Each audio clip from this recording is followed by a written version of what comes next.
Salam saudara-saudara yang dikasihi Tuhan. Nats renungan kita malam ini diambil dari Kejadian 12 ayat 2. Tema renungan, bagaimana kita seharusnya menjadi berkat. Sebelum kita memasuki renungan kita, memulai renungan kita, baiklah kita bersatu di dalam doa dulu. Bapa yang ada di sorga, Allah yang Maha Kuasa, yang kami kenal dan kami sembah dalam nama anak-Mu Yesus Kristus, kami mengucap syukur berterima kasih atas penyertaan-Mu kepada kami, sehingga kami bisa mendengarkan renungan firman-Mu, mendengar firman-Mu. Ampuni segala dosa-dosa kami, berilah kami hikmat, pimpin kami Roh Kudus agar kami bisa menyampaikan firman-Mu. Dalam nama anak Yesus Kristus kami berdoa mengucap syukur. Amin.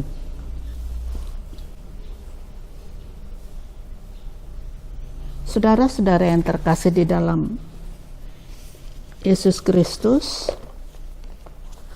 nats kita malam ini kita ambil dari Kejadian 12 ayat 2. Aku akan membuat engkau menjadi bangsa yang besar, aku akan memberkati engkau, namamu masyhur, dan engkau akan menjadi berkat. Aku akan membuat engkau menjadi bangsa yang besar, aku akan memberkati engkau, namamu masyhur, dan engkau akan menjadi berkat. Saudara-saudara, kita bersyukur bahwa karena kita mendapat kesempatan untuk merenungkan firman Tuhan hari ini. Adapun latar belakang dari Kejadian 12 ayat 2 adalah Kejadian 12 ayat 1, di mana dikatakan, pergilah dari negerimu, dari negeri sanak saudaramu, dari rumah bapamu, ke negeri yang akan kutunjukkan padamu. Pergilah dari negerimu, dari sanak saudaramu, dari negeri bapamu, ke negeri yang akan kutunjukkan padamu. Saudara-saudara, Abraham pergi meninggalkan tempatnya, meninggalkan sanak saudaranya, bapaknya, dan seluruh harta bendanya, karena dia mendengar panggilan Tuhan dan dia percaya kalau Tuhan yang memanggil pasti dipelihara.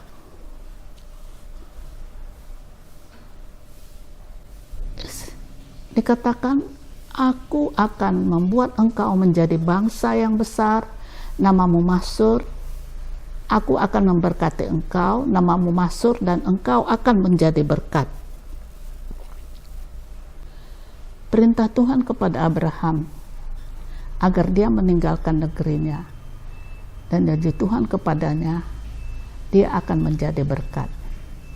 Saudara-saudara, seperti kita tahu bersama, berkat itu bukan hanya berkat materi, bukan hanya jabatan, kekayaan, tapi berkat itu adalah berkat kesehatan, berkat kita bangun pagi, Tuhan berikan kesempatan kita untuk bersaat teduh,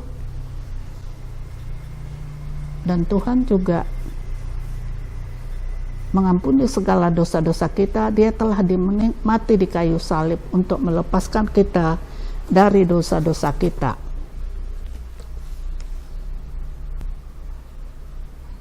Apabila kita membaca Alkitab ini, kita dapat memahami ada 3 cara seharusnya menjadi berkat. Pertama, bagaimana kita menjadi berkat? Dengan cara menabur, dengan cara mengampuni, dengan cara berdoa. Tujuan renungan ini sesudah kita mendengar, kita akan memahami bagaimana seharusnya menjadi berkat. Saudara-saudara, seperti tadi ada 3 hal bagaimana seharusnya menjadi berkat, yaitu pertama, dengan cara menabur.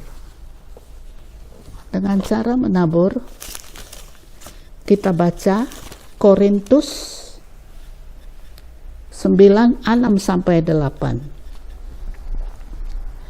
Camkanlah ini, orang yang menabur sedikit akan menuai sedikit juga, dan orang yang menabur banyak akan menuai banyak juga.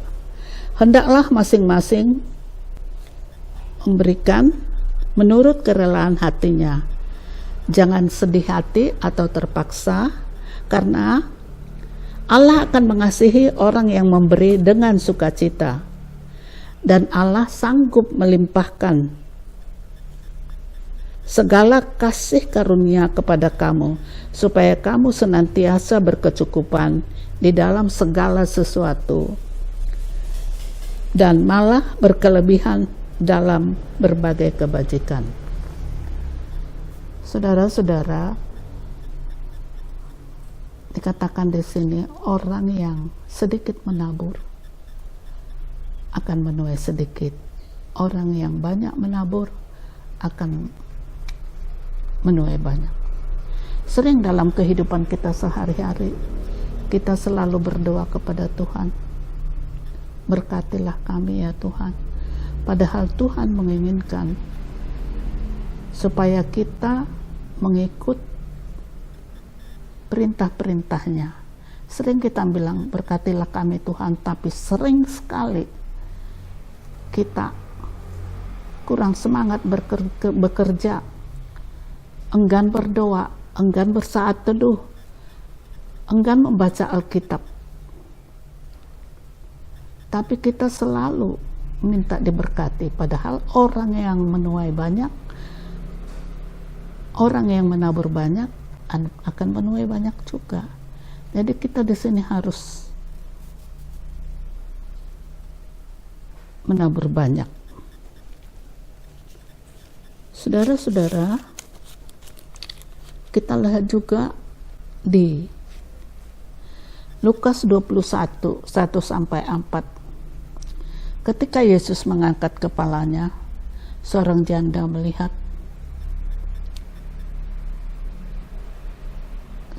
Tuhan Yesus melihat persembahan yang diberikan oleh seorang janda. Tuhan Yesus juga melihat persembahan yang diberikan orang-orang kaya. Tuhan Yesus berkata kepada muridnya, kamu boleh melihat pemberian yang dengan segala kekurangannya dan pemberian yang segala yang dia punya, tapi pemberian janda itu adalah pemberian yang terbaik. Kemudian kita lihat pada 1 Timotius 6 ayat 8. 1 Timotius 6 sampai 8. Paulus mengajarkan kepada Timotius agar mengajarkan jemaatnya selalu berbuat baik terhadap sesama. Seorang ibu membawa anaknya untuk berobat karena menderita paru-paru kronis. Dia melewati lorong pesawat yang sempit. Sambil dia menggendong bayinya, sebelah kanan dia menjinjing O2. Kemudian dia melewati lorong yang sempit, lorong pesawat yang sempit, kemudian dia duduk di tempat duduk yang telah disediakan.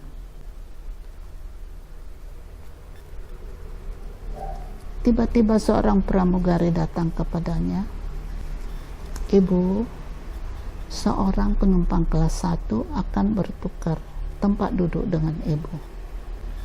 Sambil bersyukur dan menangis, dia melewati lagi lorong pesawat yang kecil itu, membawa bayi dan tabung O2-nya, duduk di tempat penumpang kelas 1 yang lega. Dan penumpang kelas 1 yang baik hati itu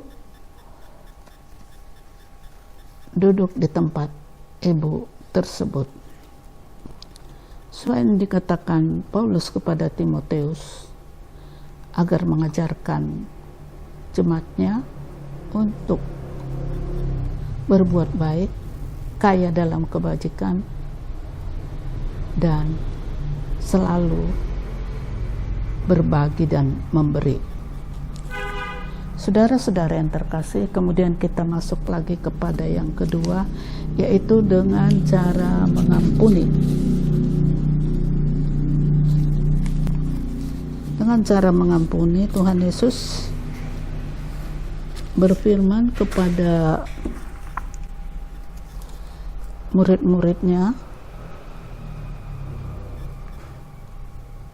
mengatakan, ampunilah kami seperti di doa Bapa kami, ampunilah kami akan kesalahan kami, seperti kami juga mengampuni orang yang bersalah pada kami.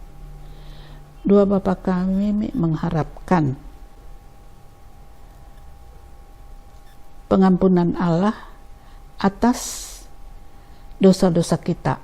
Pengampunan Allah atas dosa-dosa kita hanya jika kita mengampuni kesalahan orang lain, maka dosa kita diampuni. Dapat pada Matius 6 ayat 12, ampunilah kami atas kesalahan kami, seperti kami juga mengampuni orang yang bersalah kepada kami. Kita juga lihat satu ketika Petrus bertanya kepada Yesus, harus berapa kali kami sebenarnya memberi pengampunan kalau saudara kami ada berbuat salah kepada kami? Apakah 7 kali? Pada saat itu, zaman itu, mengampuni itu 3 kali sudah cukup baik. Tapi apa kata Yesus? Kamu harus mengampuni 70 kali 7 kali. Berarti pengampunan itu tidak ada batasnya. Saudara-saudara, selanjutnya kita lihat bagaimana Raja Daud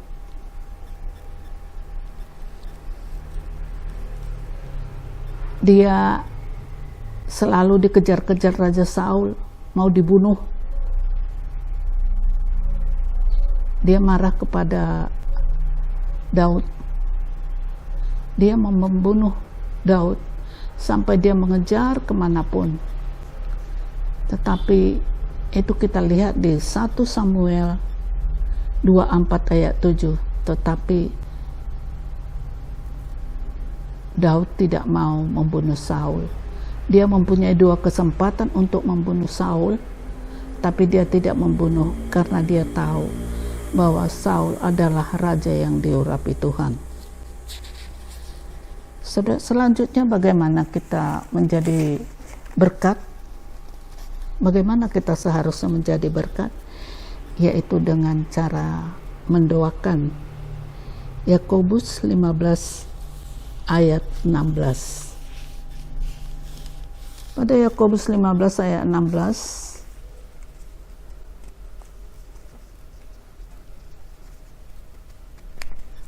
Elia berdoa. Doa yang lahir dari iman akan menyelamatkan orang sakit itu, dan Tuhan akan membangunkan dosa. Jika ia telah berbuat dosa, maka dosa-dosanya akan diampuni. Kemudian kita lihat juga Elia berdoa. Dia berdoa, bersungguh-sungguh berdoa kepada Tuhan supaya jangan turun hujan. Benar, saudara-saudara, hujan tidak turun 3 tahun 6 bulan. Lalu ia berdoa pula, dan langit menurunkan hujan. Saudara-saudara, dalam Tesalonika 17 juga agak yang kita selalu disuruh tetap berdoa. 1 Timotius 1 dan 2 juga kita untuk berdoa kepada setiap orang dan kepada pemimpin kita, supaya kita hidup nyaman, tentram. Saudara, demikianlah renungan kita malam ini. Bagaimana kita menjadi sumber berkat, bagaimana kita menjadi berkat, bagaimana seharusnya kita menjadi berkat. Kiranya firman yang kita renungkan hari ini menjadi berkat. Mari kita bersatu dalam doa. Bapa, terima kasih atas firman-Mu. Kuatkanlah kami ya Tuhan Yesus, agar kami bisa melaksanakan dalam kehidupan kami. Terima kasih Bapa, dalam nama anak Yesus Kristus kami berdoa mengucap syukur. Amin.